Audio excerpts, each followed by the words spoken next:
जवानमा अन्तर्वार्ता दिने साथीहरूको लागि फेरि म अर्को भिडियो लिएर आइसकेको छु। 7 नम्बर क्वेसनमा क्वेसन र एन्सर दुवै भन्छु है। नेपाली समाजमा किन दिनु अपराधिक घटनाहरू बढ्दैछन्? सर, यसको उत्तर दिनुपर्दा नशा र लागु औषधको दुरुपयोग, समाजमा चेतनाको कमी, मानसिक तनाव आदिको कारण अपराधिक घटनाहरू बढ्दैछन् सर भनेर भन्न सकिन्छ। अनि त्यही क्वेसनमा क्रस क्वेसन गर्न सकिन्छ कि न्यूनीकरण कसरी गर्ने?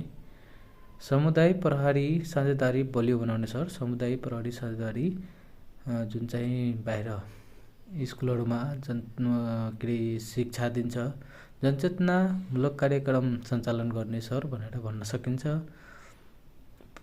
त्यसपछि अर्को क्वेसन तपाईँको विपद सम्बन्धी सोध्न सक्छ। विपद भनेको के हो?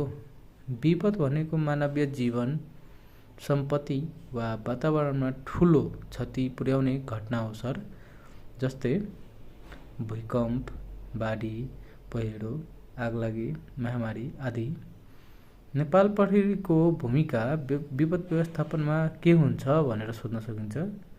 उत्तर: जनतालाई सुरक्षित स्थानमा सार्ने, उद्धार कार्यमा सहयोग गर्ने, ट्राफिक व्यवस्थापन गर्ने, सूचना सङ्कलन गर्ने र सम्प्रेषण गर्ने, राहत वितरणमा सहयोग गर्ने जस्ता कामहरू नेपाल प्रहरीले गर्छ सर।